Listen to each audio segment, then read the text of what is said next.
আপনার হাজবেন্ডের ছবি অন্য মেয়েদের সঙ্গে, হ্যাঁ সে আপনার হাজবেন্ড আপনাকে দিয়ে গেল দেখার জন্য? হ্যাঁ, এটা পুরো খারাপ ছবিগুলো ওনারই মেয়েদের সাথে। ওই ফলের ভিতরে মানে 2-3টা ঘুমের ওষুধ দিছে, আমি খেয়েছি পর মানে 5 মিনিটের মধ্যে মনে হয় ঘুমিয়ে গেছিলাম নাকি সেটা আমি জানি না। আমি ওয়াশরুমে যাওয়ার পর নিজেকে চেঞ্জ দেখতেছি, এর ভিতরে আমার বমি বমি হচ্ছে। ও মাই গড, মানে প্রেগন্যান্ট অলরেডি? হ্যাঁ আমি প্রেগনেন্ট। কিন্তু আপনি তো জানেনও না কি? না আমি তো জানি না, এটা আল্লাহই ভালো জানে আর ওই ছেলে জানে। উনি আমাকে দেখে বলতেছে যে সুমাইয়া গুড নিউজ, তুমি প্রেগনেন্ট। ভাইয়া আমি বলতেছি আপনার মাথা ঠিক আছে? আমি কি মরিয়ম নাকি? আমি 14 জনের বেশি, আমার এখন পর্যন্ত আমার দুলাভাই বলতে পারবেন আমি কেমন দেখতে। 2011 সাল থেকে খাস পর্দা করি। বয়স কত এখন আপনার? রানিং 24 চলতেছে। মাত্র 24? ইয়েস। ও মাই গড, মানে জীবন তো এখনো শুরুই হয়নি, না শুরুই হয়নি। অথচ জীবনে এত প্যারা। ইয়েস। কেমনি কি বলেন তো? আমরা 4 বোন, হুম। 1 ভাই। আমি সবার ছোট, বোনদের ছোট, ভাই আমার ছোট।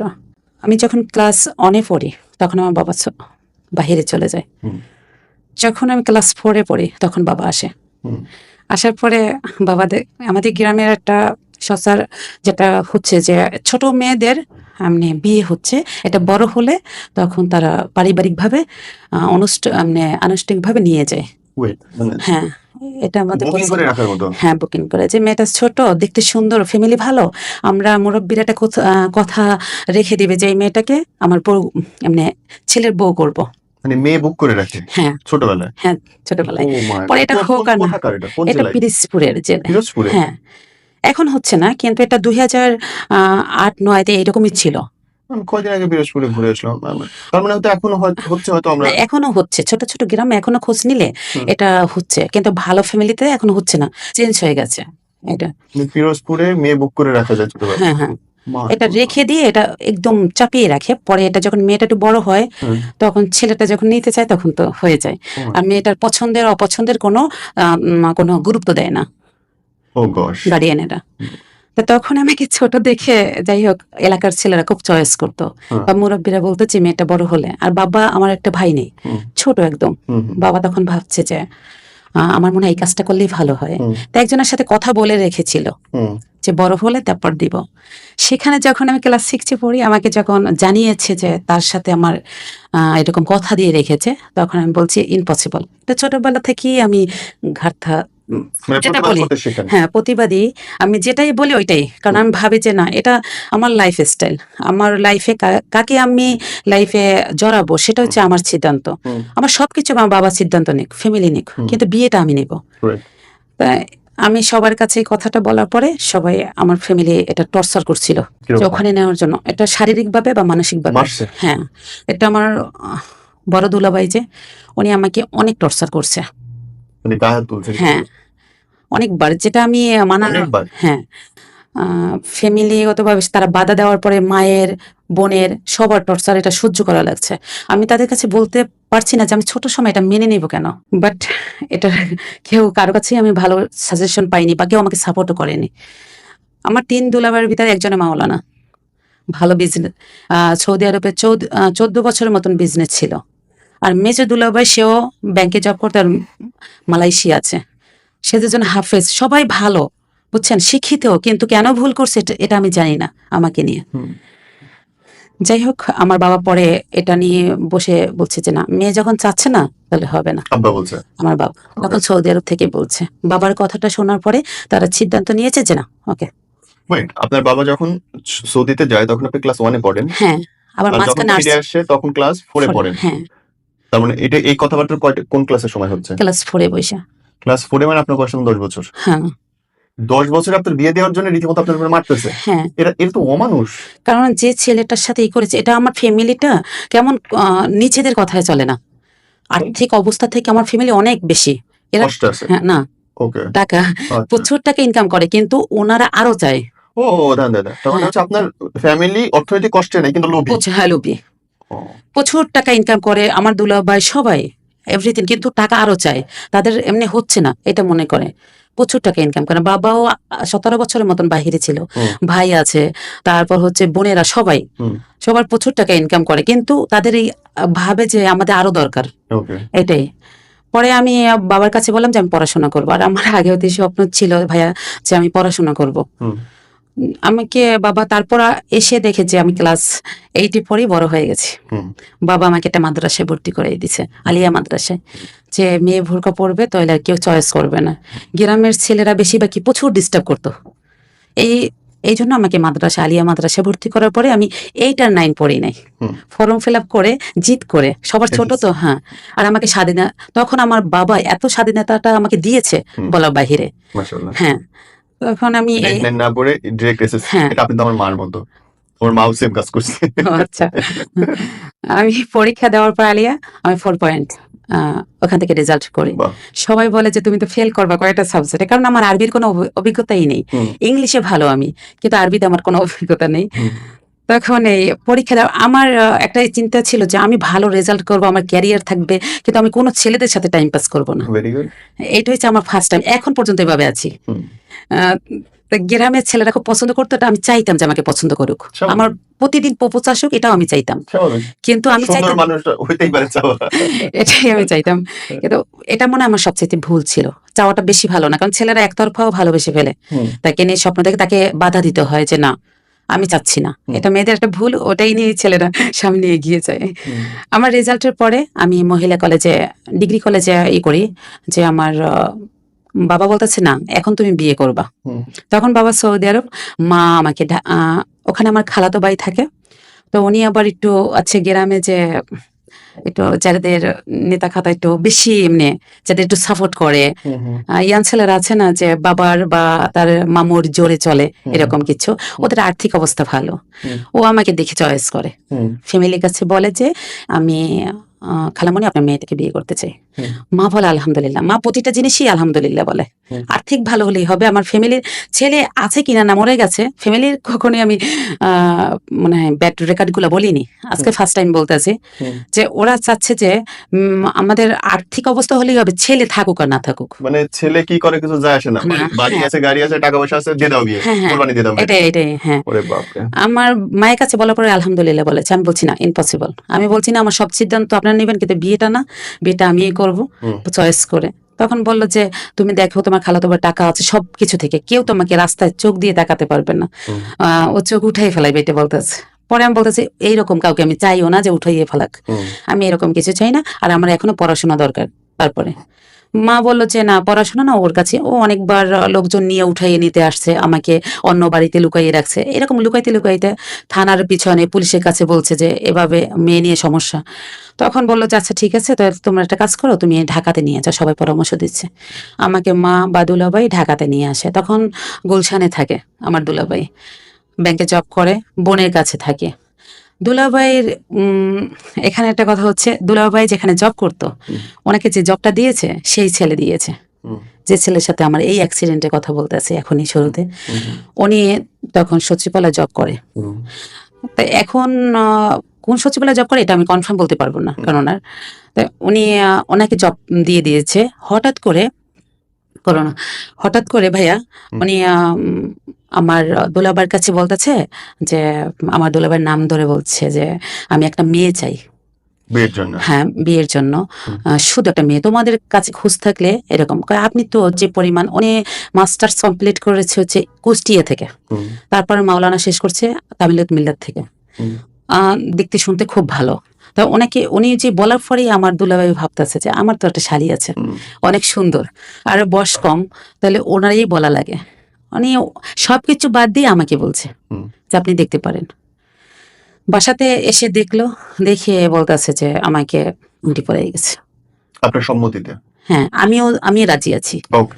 কারণ আমি শুনেছি উনি মাস্টার্স কমপ্লিট করেছে, তারপর সরকারি জব করে, কারণ মেয়েরা তো চায় যে এরকম কিছুই, যে যাই হোক সরকারি চাকরি করলে তো হচ্ছে চাচা হোক আর ভাঙা হোক, সব মেয়ে রাজি, সব মেয়ের মারাও রাজি। হ্যাঁ, বিসিএস চাকরি করে মেয়ের মাও রাজি বিয়ে করার জন্য। হ্যাঁ, আর আমি প্রথম রাজি হয়েছি, আমি মাদ্রাসায় পড়ছিলাম, উনি তো তাবলিগ। Okay, ভাইয়া এদিক থেকে ওনার যে এমনি খারাপ কিছু নেই। না, যাই হোক, আর ম্যাচুরিটি ছিল। আমি ছিলাম 14 বছরের, 12-13 বছরের, আর উনি ছিল 26-27 বছর। ভাবছি উনি আমাকে যতটুকু বুঝবে, এটা মানে কি তখন আপনার বয়স হচ্ছে কত? 13-14 এরকম হবে। 13-14 তে? হ্যাঁ, আমি 2 বছর পরেই না, ওই যে পরীক্ষার পরেই তো চলে আসলাম। 13-14 এরকম হবে। কিন্তু আমি তো এখন এমনি কোনো থ্রি পিসও পড়ি না। গ্রামের মেয়েরা আছে না ফ্রক পরে, ওড়না ছাড়া চলে, হুম, এরকমই। হুম, কিন্তু তারপর রাজি হয়েছি কিসের জন্য? উনি বলেছে যে এই মেয়েটাকে আমি 5 বছর পরে বিয়ে করব। হুম, এখন আংটি পরেই রাখবো, 5 বছর পর বিয়ে করব। তো আমি ভাবছি 5 বছর পরে যে তাহলে আমার কোনো ছেলে ডিস্টার্ব করবে না। ঢাকাতে পড়াশোনা করতে পারবো। সম্পূর্ণ উনি নিচ্ছে।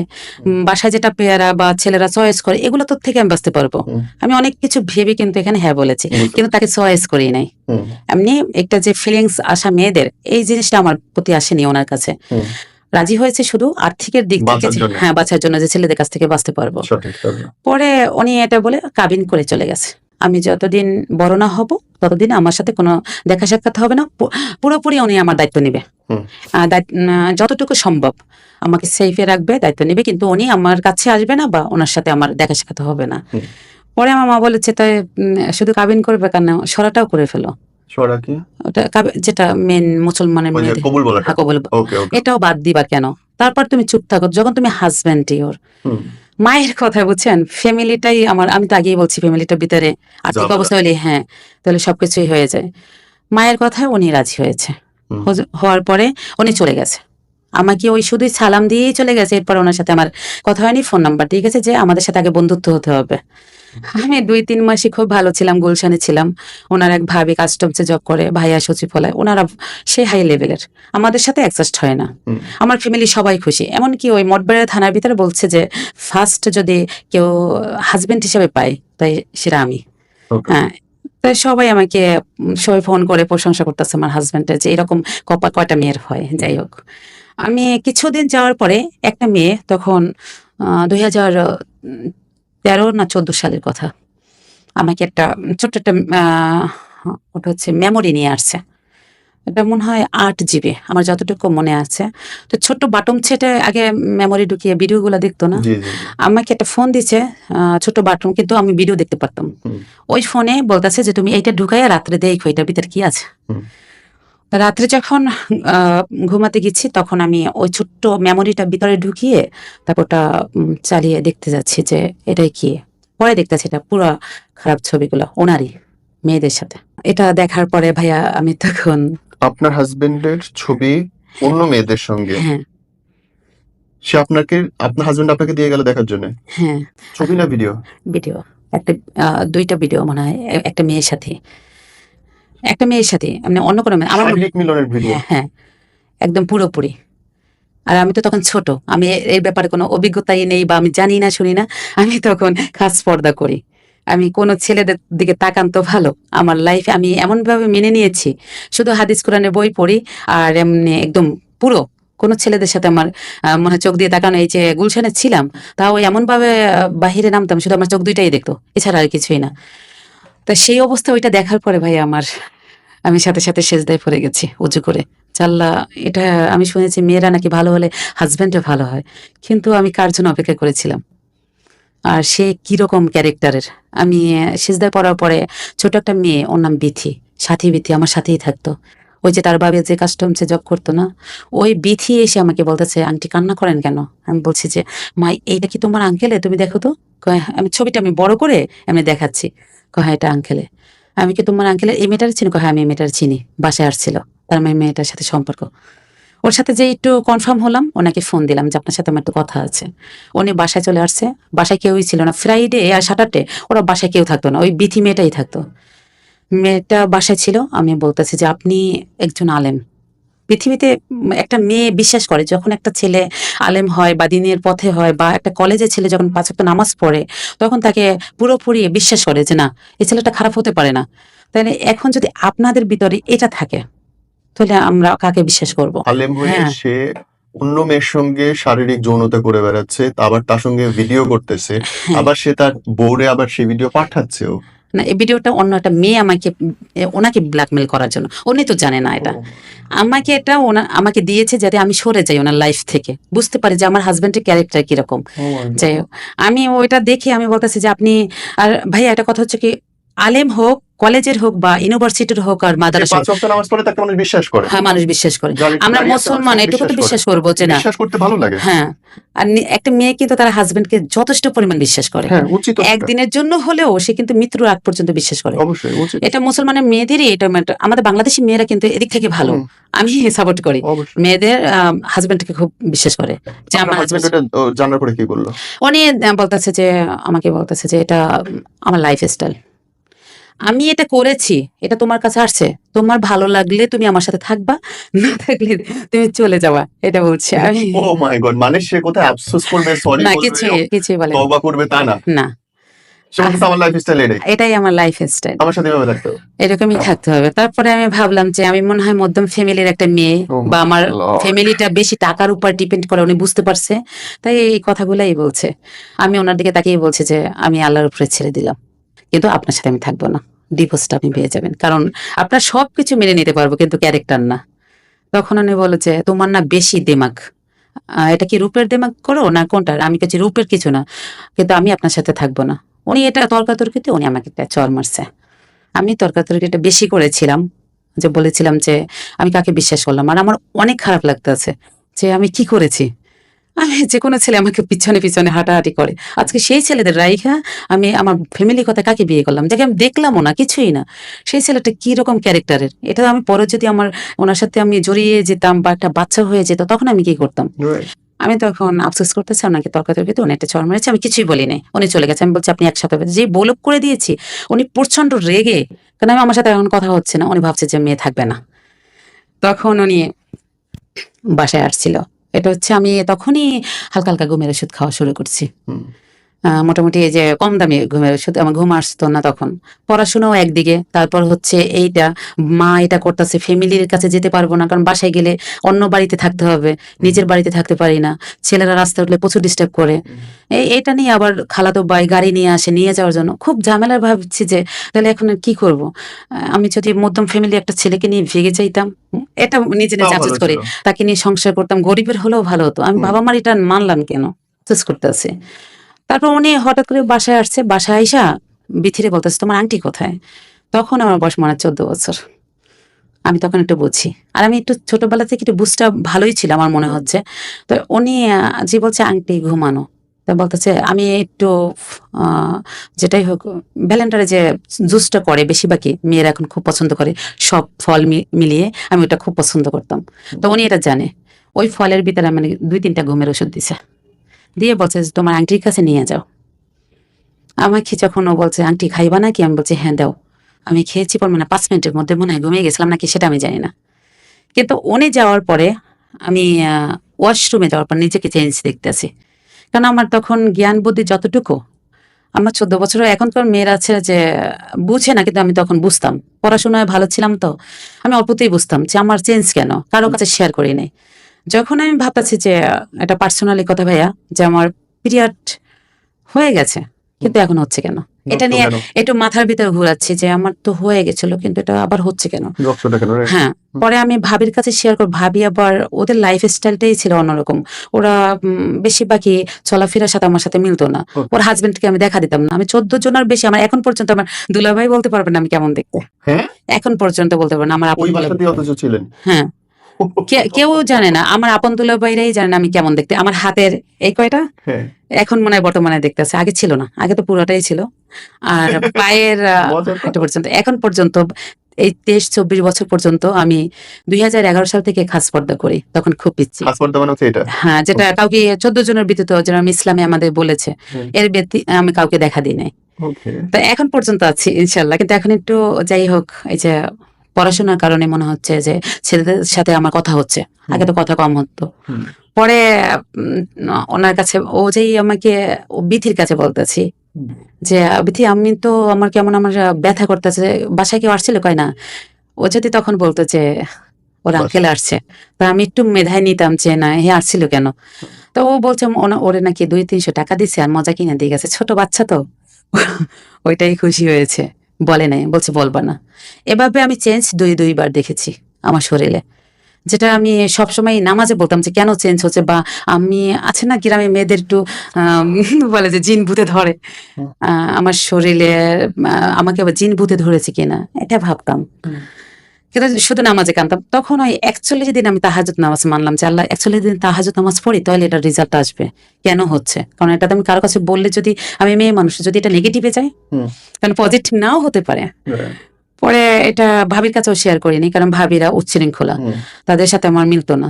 পরে 41 দিন নামাজ পড়তে পারিনি, আমার মনে হয় এর ভিতরে আমার বমি বমি হচ্ছে। Oh my God, মানে প্রেগন্যান্ট অলরেডি। হ্যাঁ আমি প্রেগনেন্ট। কিন্তু আপনি তো জানেনও না কি না হচ্ছে। আমি তো জানি না, এটা আল্লাহই ভালো জানে আর ওই ছেলে জানে। যাই হোক, পরে আমি বমি হচ্ছে, ভাবি বলতেছে বমি হয়, ভাবি তো জানে যে ওনার সাথে আমার কোনো সম্পর্ক না, ওনার সাথে দেখা সাক্ষাৎ না, এটা তো ভাবি নেবি না আমার কাছ থেকে যে Right. এটা হতে পারে বা এটা নিয়ে দুষ্টমি করবে, কোনো কিছুই না, মজাও করতেছে না। আমাকে এরকম 4 মাস গেছে, 5 মাস গেছে, কিন্তু আমি শুধু তাহাজ্জুদ নামাজ পড়েই যাচ্ছি আর শুধু আল্লাহর কাছে কান্না করি। আমি দেখতেছি তখন শরীরে পরিবর্তন এসে গেছে না, হ্যাঁ পরিবর্তন হ্যাঁ হচ্ছে, কিন্তু আমি বুঝি না তো, ওই যে আমি এটা আমার আগে যদি কিছু হতো তাহলে আমি বুঝতাম, হ্যাঁ। ফার্স্ট টাইম তো। আর আমি একটা ছেলের সাথে, ভাই আপনার কাছে কি বলবো, আমি 24 বছর চলাফেরা করি, আমার মনে হয় ধাক্কা লাগেনি। এই যে কাঁধে ধাক্কা, এটুকু আমি বলতে পারবো আল্লাহর কাছে আমি করে যে আমার এতটুকু ধাক্কা লাগেনি। আমি এমন ভাবে যে গাড়িতে যাব আমি রিজার্ভ যাব, বাসে চলবো কিন্তু যেন সাইডে কেউ না থাকে, নাহলে উঠতাম না, তাহলে বাসায় থাকি। কিন্তু এইভাবে চলতে চলতে আজকে 24 বছর যে আমি একটা ছেলের কাছে এমনি বলতে পারি যেন কোরআন শপথ করে না, তাকে কথা দিতে পারি যে আমি সতী, এই এই ডিজিটাল যুগে যে আমার একটা নখে আঘাত লাগেনি। আর আমি একটা ছেলেকে, আমার মনে হয় না ভাইয়া যে কাউকে আমি একটু ভালো করে নজর করে দেখছি যে এই ছেলেটা কেমন, আমি দেখিনি। তো এই 24টা বছর, এখন রানিং 23 বছর আমার চলে গেছে, 24 বছরে আমার চলতে আছে। এর ভিতরে নিজেকে যে এভাবে আটকানো এই ডিজিটাল যুগে আর পড়াশোনার ভিতরে, এখন তো আমি এই পর্যন্ত যে নিয়ে আসছি এটা আমার সত্যি অনেক কষ্টের ছিল। কিন্তু লাভ হইলো কি? না লাভ তো আমার মাঝখান থেকে একটা প্রতারকের কাছেই পড়লেন। হ্যাঁ প্রতারকের কাছেই পড়ছি। তারপরে ভাইয়া ওনাকে আমার ভাবি বলতেছে কি যে সুমাইয়া তোমার যে বমি আসতেছে এটার কারণটা কি, 5 মাস হয়ে গেছে, তোমার কি পিরিয়ড হচ্ছে? আমি বলছি না ভাবি আমার তো পিরিয়ডও হয়নি। এটা তো তুমি আমার কাছে আলাপ করবা, তুমি শুধু 5 ওয়াক্ত নামাজ পড়ো, রুমের ভিতরে থাকো, সারাক্ষণ কোরআন তেলাওয়াত করো, তোমাকে কি তোমারটা তো আমার কাছে শেয়ার করতে হবে, উনি তো শিক্ষিত এই জন্য বলছে। আমি ভাবি আমাকে না একটু চলেন ডাক্তারের কাছে যাই। এমনি ছিনা উম্মে কুলসুম, এটা ছনি একটার দিকে যাত্রাবাড়ি, ওনার কাছে আমাকে যাত্রাবাড়ি আমাকে নিয়ে গেছে উম্মে কুলসুম। উনি আমার একদম কাছের ফ্রেন্ড, উনি আমাকে দেখে বলতেছে যে সুমাইয়া গুড নিউজ, তুমি প্রেগনেন্ট। আমি ভাইয়া আমি বলতেছি আপনার মাথা ঠিক আছে, আমি কি মরিয়ম নাকি? এটা হচ্ছে নবীর যুগের একটা কাহিনী, হচ্ছে ইচ্ছা রহিলের তার মা হচ্ছে মরিয়ম, কিন্তু বাবার পরিচয় নেই, এটা আল্লাহই তাকে দিয়েছে। ওই এটা তো আমি হতে পারি না, আমি তো সাধারণ একটা মানুষ। আমি বললাম যে আপনি কি বললেন, মাথা ঠিক আছে? ভাবি বলতে যে পরিমাণ নামাজ পড়ে আর যে পরিমাণ ছেলেদের সাথে কারোর সাথেই নেই, রুমের ভিতর সারাদিন থাকে, তাই হতেও পারে। আমি ভাবি না, ভাবি তারপর পিজিতে পরীক্ষা করেছে, পোর্টসআপ টেস্ট করে যে একই রেজাল্ট আসে, ওনার সাথে আমার যেখানে টেস্ট করে একই রেজাল্ট আসে। ভাবি বলে যে তোমার যে পরীক্ষা করলে এটা, ভাবি সত্যি রেগে গেছে, এই বাচ্চাকার তোদের মতন মেয়েরা আছে পরেজগার দেখাস, আমারে তখন বলতে আছে 5 ওয়াক্ত নামাজ পড়ো তা গোপনে গোপনে। আমি কথাটা শুনে সত্যি ভাইয়া এত কষ্ট পেয়েছি যে বলছে পর, আমি কি আপনার মাথা ঠিক আছে? এমনি মেয়েদের এরকম, এটা আমার মনে হচ্ছে ভুল, আপনি অন্য কোথাও আমাকে আবার টেস্ট করেন। সব বাড়িতে একই রেজাল্ট। এখন ভাবি বলতেছে ঢাকাতে সব জায়গায় আমার করা হয়ে গেছে, তুমি একই রেজাল্ট আসতেছে। তখন আমি ভাবি বলছি ভাবি আপনি আমাকে কোনো কিছুই বলেন না, আমি একটু বিথির সাথে কথা বলতে চাই। বাসায় গিয়ে বিথিকে বললাম যে তোমাকে তোমার আঙ্কেলে যা দিয়েছে আমি দ্বিগুণ তোমাকে দিব, তুমি কি নেবা আমার কাছ থেকে? তখন বললো যে আপনার হাতের আংটি পছন্দ হয়, ছোট বাচ্চা তো, আমাকে চকলেট কিনে হয় আঙ্কেল আসছিল, আমাকে 2-2বার শরবত দিচ্ছিল আপনার রুমে গিয়ে। তখন বলছি যে তুমি এই কথাটা তো আগেও বলতে পারতে, কারণ আমাকে নিষেধ করেছে তাহলে মারবে আমাকে। আমি তখন ভাবিরে বললাম যে ভাবি দেখছেন কাহিনীটা কোথায়, আপনি আমাকে বলছেন আমাকে তর্ক করেন আর আমার পর্দার ব্যাপারে কথা বলবেন না। তখন উনি বলছে যে তাহলে ফোন করো, এই ফোন করছে। সত্যি আমি কাউকে কোনো দিনও কলারটা ধরি নাই ভাইয়া, ওনারা আমি কলারটা ধরেছি, ধরে বলছি যে আপনি যদি আমার ছোট হতেন বা কিছু না হতেন, আপনাকে আমি বাম হাত দিয়ে 2টা থাপ্পড় মারতাম, আমি আপনার ওয়াইফ, আপনার আমি কিন্তু ওয়াইফ, আপনি যখন চাচ্ছেন আমি কিন্তু আপনাকে ফিরাতে পারতাম না, কিন্তু আপনি এটা আপনি তো জানোয়ারের মতন একটা কাজ করেছেন, আপনি তো মানুষ না, এটা বলেছি। এটা তো কুকুরেও এরকম কাজ করে না। উনি বললো যে আমি কিন্তু তোমার হাজবেন্ড, কথা লিমিটের উপরে বলবো না। আমি কি লিমিট ক্রস করছি? আমি না, আপনাকে তো মেরে ফেলা উচিত, আপনি আমার লাইফটাই নষ্ট করে দিলেন। আমি চিনি না, জানি না আপনার সম্পর্কে, তারপরে একটা শুনেছি, আমি আপনাকে বলেছি ডিভোর্সের কথা, আমি কি ডিভোর্স দিয়েছি? তাই আপনি আমার সাথে এরকম করলেন। উনি বললো যে এত কিছুই হয় না, কেউ জানাজানি নেই, তুমি এটা স্টপ হয়ে যাও। আমাকে বলতেছে বাচ্চাটা নষ্ট করে ফেলো। 4-5 মাসের বাচ্চা আমাকে নষ্ট করতে বলে। আমি আমি তখন ভাইয়া এরে এরে ভাবতেছি, আগে তো ভাবছি না জানোয়ার, তার চেয়ে মনে হয় নিকৃষ্ট পুষ উঠছে, এটা বুঝছেন। উনি আমাকে, তখন আমি বলছি বাচ্চা আমি তো নষ্টই করবো না, কারণ আমার যদি বিয়ে না লাগে বিয়ে করতাম না, কিন্তু বাচ্চা তো আমি নষ্ট করতাম না, কারণ আমি জানি যে একটা বাচ্চা নষ্ট করার কি। আমি বাচ্চা নষ্ট করবো না। তারপর 2-3টা লাথি মারছে, ফিট পাশে আমি খাটে পড়ে গেছি। আমার সাথে সাথে ব্লাড হয়ে গেছিল, 9 মাসের মতন ব্লাড ছিল। হ্যাঁ 9 মাসের 9 মাস কন্টিনিউ ব্লাড পড়ছে? হ্যাঁ, হালকা হালকা। বাবা। আর এটার আমি প্রমাণ দিতে পারবো যে আমার 9 মাসের মতন ব্লাড হয়েছে, আর যেখান থেকে আমাকে সিজার হয়েছে সবকিছু। পরে উনি বলেছে তোমার যে, আমি বলছি যে আমি, আল্লাহ আপনাকে ছাড়বে না এটা বলেছি।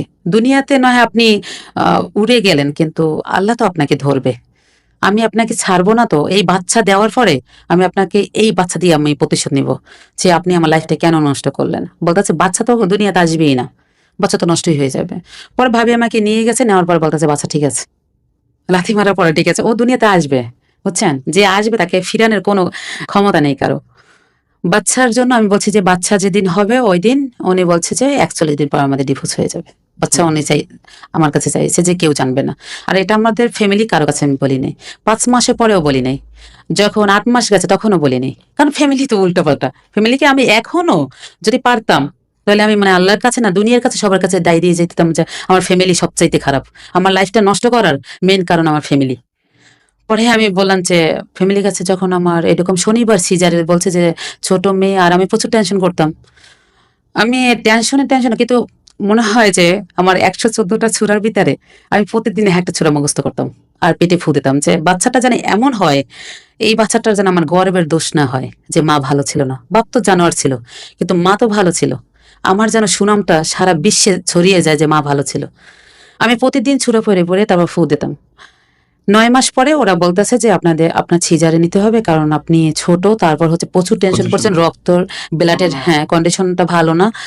ফাতিমা চৌধুরী, উনি হচ্ছে চিটান রোডের সাইডে থাকে। উনি বললো যে সিজারটা আমি করব। হুম। তা তোমার কোনো ই নাই, তুমি তো পর্দা করো, এই জন্য আমি তোমাকে সাপোর্ট করবো। উনি আবার একটু ইসলামিক মাইন্ডের, উনি বলতেছে তুমি, আমি থাকবো। আমি বলছি সিজারে আমি শুনি যে এটা পুরুষ ডক্টর করে, আমি কিন্তু এটা নিয়ে টেনশন করতেছি। না, কোনো টেনশন নেই।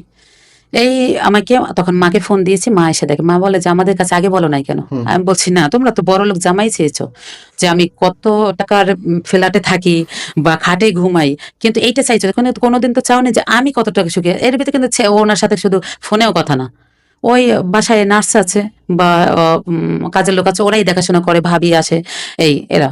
কিন্তু আমি ওনার সাথে কোনো সাক্ষাৎ না, ওই 2 দিনের তার সাথে আমার পরিচয়, তাও ঘুমের ওষুধের ভিতরে, তার সাথে আর এরপরে আমার যোগাযোগই নেই। আর এমনি আমার যত খরচ আছে সবকিছুই উনি দিয়েছে, হুম। সবসময় পাঠিয়ে দিচ্ছে আমার ভাবির কাছে।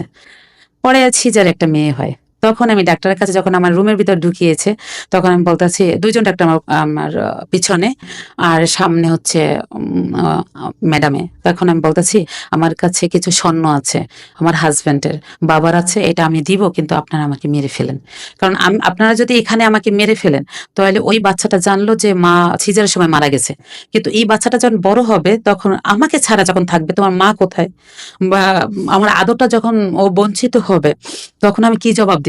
তার সাথে আপনাকে তারপর 2জনা পা ধরি, আচ্ছা তোমাকে যদি মেরে ফেলি, তোমার মতন একটা ফুটফুটে মেয়ে, হ্যাঁ, তা মেরে ফেলে তোমার পুরো ভবিষ্যের সামনে একটা বাচ্চা অ্যাক্সিডেন্ট হলে যে তোমার লাইফটা নষ্ট হয়ে যাবে। আমাকে বুঝাচ্ছে ডাক্তারে, আমরা তোমার দায়িত্ব নিব, এটা বলতেছে, পড়াশোনা সম্পূর্ণ দায়িত্ব আমরা নিব, তুমি ম্যাডামের বাসায় থাকবা। আমার বলতেছে, ম্যাডামের হাজবেন্ড বলতেছে যে তুমি আমাকে বাবা ডাকো, ওরে মা ডাকো, সমস্যা নেই, আমরা হয়তো তোমার দায়িত্ব নিবো। আমি বলছি না, দায়িত্ব না, আপনারা মেরে ফেলেন, আমি টাকা যা লাগে আমি দিয়ে দেবো, কারণ টাকা দিয়ে তো আমার কিছু না, আমাকে হচ্ছে আমার কথা বলতেছে তোমাকে বাঁচানো। তো আমি বলতেছি যে আমি কিন্তু টান টন দিয়ে আমি মারা যাবো। এটা সবচাইতে ভুল করবা। তুমি যদি এটা করো, তাহলে তুমি এতদিন যে আল্লাহর পথে ছিলা বা আল্লাহকে ভালোবাসতা, কোরআন তেলাওয়াত করতা, দিনের পথে জান্নাত পাওয়ার জন্য, তা কি করলা? তাতে আল্লাহকেই ভালোবাসো না তুমি। এটা বোঝানোর পরে ম্যাডামে, উনি তো সিজার করতেছে, ওনারা তো এই কথা বলতেছে আমাকে, বলতে বলতে দেখতেছি যে বলতেছে একটা মেয়ে হয়েছে। মেয়েটাকে আমার বুকের উপর দিছি, কিন্তু আমি মনে হয় সব কষ্টই ভুলে গেছি। আমার একটা ই ছিল যে মেয়েটাকে আমি দেখবো না, তার ভিতরে ওর বাবার হাতে দিব। কিন্তু যখনই আমার বুকের উপরে রাখছে, আমি ছোট হলে হবে কি, আমার একটা মায়া ভিতর থেকে চলে আসছে। আমার এত ভালো লাগতেছে, আমি 2 হাত দিয়ে ধরে বসছি। আমি বলতেছি, থাকি কিছুক্ষণ আমার কাছে রাখেন তো, কাছেতে রাখো। পরে ওরা আমাকে নিয়ে গেছে রুমের ভিতরে। মা কিন্তু কিছুই জানে না যে আমার যে এত কিছু হয়ে গেছে, আমার ফ্যামিলির কাছে আমি শেয়ারই করি নাই। আজকে আপনার ফার্স্ট টাইম এই মেয়েটা আমার কাছ থেকে বসে আপনি শুনছেন বা সবাই শুনছে এই কথাগুলো। কিন্তু আজ পর্যন্ত আমার ফ্যামিলির কাছে বলি নাই যে কেন আমি ঘুমের ওষুধ খাই, কেন আমি তাদের বিশ্বাস করি না, কেন আমি তাদেরকে অপছন্দ করি। এটা কারণ এখানে যে আমি কেন শেয়ার করতে পারলাম না আমার মায়ের কাছে, কেন আমার বাবার কাছে বলতে পারলাম না যে আপনি একটা জানোয়ারের কাছে বিয়ে দিয়েছেন। এই প্রতিবাদটা কেন করতে পারলাম না?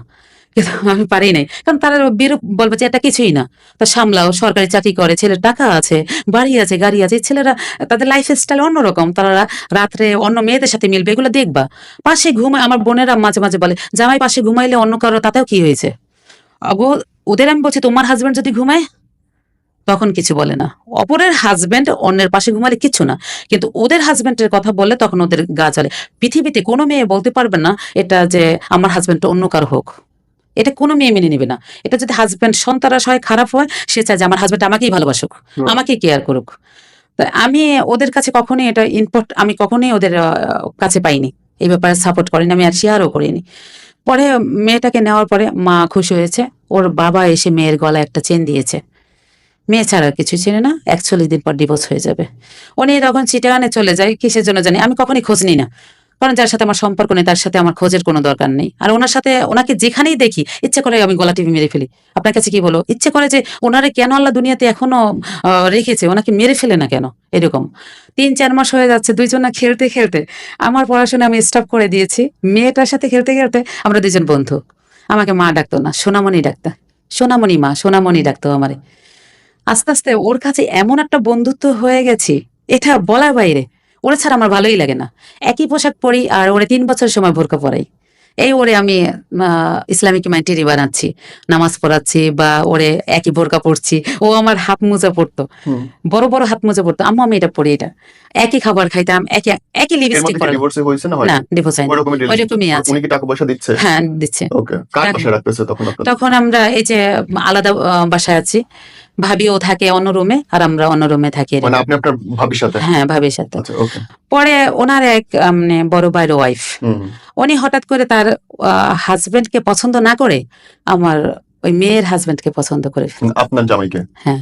ওকে। এখন দুজনের সাথে এমন ভাবে একটা সম্পর্কে জড়িয়ে গেছে যে সম্পর্কটা আমি যখন আমাদের বাসায় আসে দুইজনে, অন্য রুমে থাকে, তখন আমি দেখি যে তাদের সাথে এমন ভাবে চলাফেরা, তখন আমি বলতেছি যে আপনি ভাবি যেন আমার বাসা আসে না, কারণ এগুলো আমি দেখতে পারি না চোখের সামনে।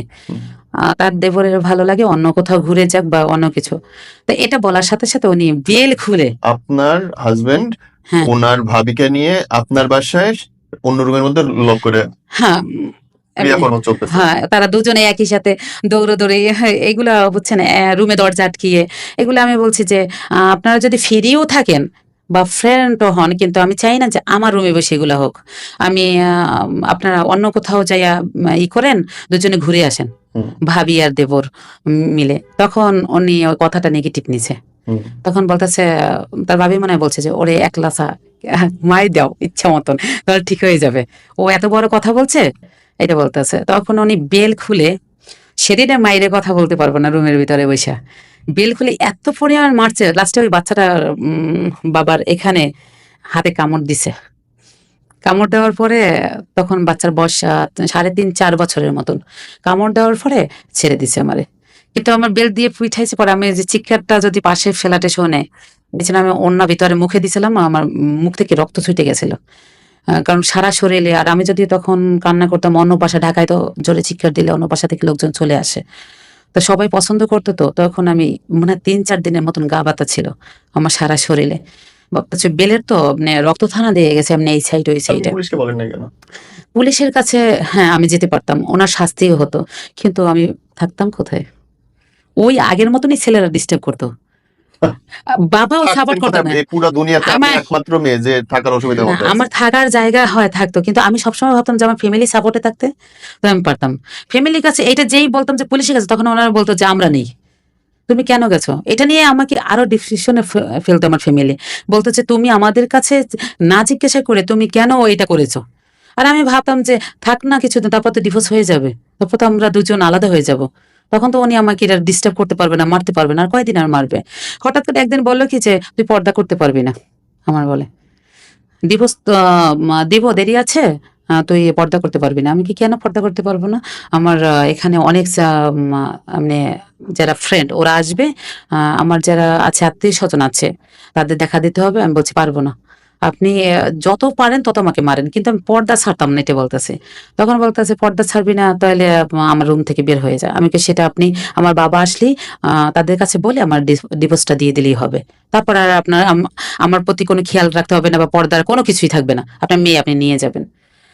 পরে কি হঠাৎ করে করোনা ভাইরাস ঢাকাতে, মেয়েও আমি ভর্তি করেছি ইংলিশ মিডিয়ামে। ভর্তি করানোর পরে হঠাৎ করে বলতেছে যে করোনা ভাইরাসে তোমরা দেশে বাড়ি যাবা। আমাকে আর আমার মেয়েকে দেশে বাড়ি পাঠিয়ে দেয় করোনা ভাইরাস। বাবাও চলে আসে সৌদি আরব থেকে। আসার পর বাবার কাছে আমি কান্নাকাটি করি, সব বলে দেন। সম্পূর্ণ। এটা বলিনি, এই যে পার্সোনাল যেটা আপনার কাছে শেয়ার করেছি যে ওনার সাথে সম্পর্ক, কিন্তু এটা বলেছে উনি অনেক টর্চার করে। কিসের জন্য? টাকার জন্য কি বাবা আমি ঘুমাবো? কারণ উনি টাকা দিয়ে আমি কি করবো, আমার লাইফটাই নষ্ট হয়ে যায়। তখন বলার পরে বাবা বলেছে একটা কাজ করো, তোমার দুলাভাইকে ডাক দিয়া ওদের বাসায় দুলাভাইকে ওদের কাছে বলো। বড় দুলাভাইয়ের কাছে যখন বলেছি, সেচে দুলাভাই ওরা আগে বললো কি যে ওরে আগে আনি ফোন করে আনি না, সামনাসামনি এইভাবে আমাকে জিজ্ঞাসা করতেছে। আমি সব কান্নাকাটি করে বলতে আছে যে আমার এইরকম এরকম ওই আমি পার্সোনাল কিছু বলিনি, উনি যে টর্চার গুলো করতে আছে বা মেয়েদের সাথে যে কথা বলতে আছে, সামনাসামনি মেয়েদের নিয়ে শুয়ে থাকতেছে, এগুলা চোখের সামনে দেখতে পাচ্ছি না, এটা বলতেছে। তখন উনি বললো কি যে আমি শুয়ে জিজ্ঞাসা করছে কেন তুমি, তোমার ওয়াইফ তো শিক্ষিত, সব কিছু থেকে পারফেক্ট আমার সেজুদুল্লাহ ভাই, কেন তারপর অন্য মেয়েদের দিকে নজর? তখন বললো যে ও আমাকে টাচ করতে দেয় না। তখন আমি বলেছি যে টাচ করতে দিই না, সেটা ওনার কাছে জিজ্ঞাসা করেন কেন? উনি আমার লাইফে যেটা আমি ওনাকে বলেছি, আমি তারপরও বাচ্চা হওয়ার পর আমি বলেছিলাম যে যা হয়ে গেছে আমি এটা মনে রাখবো না, আপনি ফিরে আসেন, কিন্তু মেয়েদের সাথে এটা করতে পারবেন না, আমাকে খাস পর্দা করাতে হবে, আমি বাসায় থাকবো, আর আপনার যথেষ্ট পরিমাণ মানসিকভাবে বা শারীরিকভাবে আমি হ্যাপি রাখার চেষ্টা করব, কিন্তু আপনি মেয়েদের সাথে এটা করতে পারবেন না। তাই উনি বলছে যে আমার মেয়েদের সাথে এটা করতেই হবে, তাই আমি ওনাকে টাচ করতে দেবো কেন? তখন বলে যে এই বউয়ের কাছে আসবো না, আমি পাড়া প্রতিবেশী সবার সাথে শুয়ে বেড়াবো। বউ থাকবে অন্য, হ্যাঁ বউয়ের মতন বাসায় থাকবে, আর উনি ওনার লাইফে থাকবে যেরকম। আর আমি বলেছি সেটা যদি উনি করেও সেটা বাহিরে করুক, আমার চোখের সামনে, এটা আমি পছন্দ করি। সেটা আপনি মেনেও নিছেন? হ্যাঁ মেনে নিয়েছি যে বাহিরে করুক, কারণ আমার বাচ্চাটার জন্য, বাচ্চাটা তো বাবাও পাবে মাকেও পাবে, এই জন্য আমি মেনে নিচ্ছি যে উনি যদি এই কাজটা উনি যদি বাহিরে, ওনার যদি এটা সত্যি ওনার একটা তৃপ্তিতে লেগে যায় তো উনি বাহিরে করুক, কিন্তু চোখের সামনে সহ্য করতে পারবো না। এগুলো কি জায়েজ আছে ইসলামে? কখনোই না। তাহলে আপনি সহ্য করতেছেন কেন? সহ্য করতেছে একটা বাচ্চা মা। আপনি নিজে এত ইসলামী মাইন্ডেড, অথচ আপনি বলতেছেন জায়েজ নাই, অথচ আপনি নিজে করতেছেন।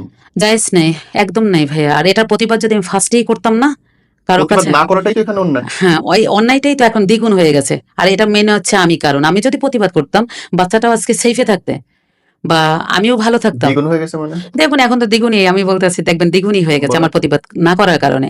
তারপরে ফ্যামিলি দুলাভাইরা বললো যে তাহলে তুই একটা কাজ কর, তুই ডিভোর্স দিয়ে যা। রাগ করি আমার দুলাভাই বলছে, তখন বলছে যে ডিভোর্সটা পেয়ে যাবেন না। আমাকে কিছুদিন পরে ফ্যামিলি সবাই সবসময় বলতেছেন যে উনি ডিভোর্স দিবে, আপনি কেন দিচ্ছেন না? আমি দিলে ফ্যামিলি বলছে আমাদের পাইবে না তুমি যদি ডিভোর্স। ফ্যামিলির সবাই বসে বললো যে ডিভোর্স দাও, তার মানে মূল জিনিস হচ্ছে আলাদা হওয়া। এখন ওইখানটায় আপনি দেওয়ান বা ও দেওয়ায় একই তো ব্যাপার। না উনি দিবে কিন্তু আমাকে দিতে দিবে না।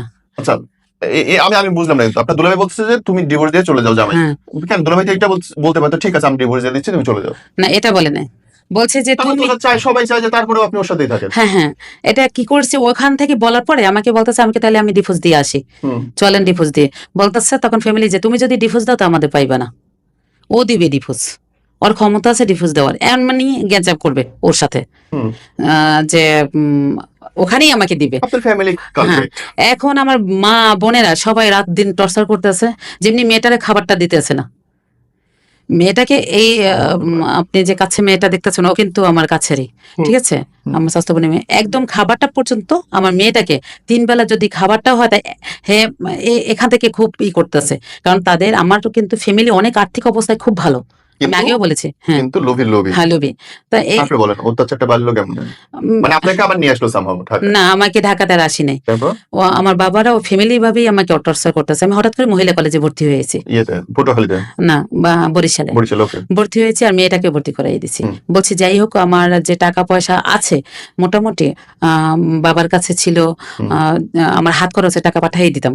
হুম। এটা দিয়ে জমিয়ে রাখছিলাম কিছু টাকা। তো এখন এই বোনদের কাছ থেকে আমি বলতেছি বোন টাকা দাও, প্রতি মাসেই ওদের কাছে আমি চাচ্ছি যে টাকা দাও, আমি মেয়েটাকে পড়াই, তারপর আমি তোমাদের কথাই শুনবো হুম। ইনশাল্লাহ, তোমরা যা বলো।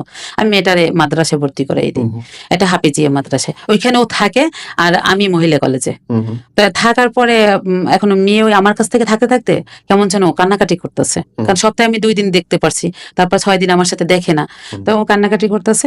হঠাৎ করে ওর বাবাকে আমি ফোন করে বললাম যে আপনি কি আমাদের এখানে তো ভালো থাকতেছে না, আপনি ঢাকাতে নয় ওরে ভর্তি করাই দেন, এটা বলতেছে। তখন বলে যে আর নইলে আমার ডিভোর্সটা দিয়ে দেন, আপনি আপনার কাছ থেকে যখন ডিভোর্সটা চাচ্ছে আমার ফ্যামিলি আমাকে দিতে দিচ্ছে না, তো আপনি দিয়ে দেন।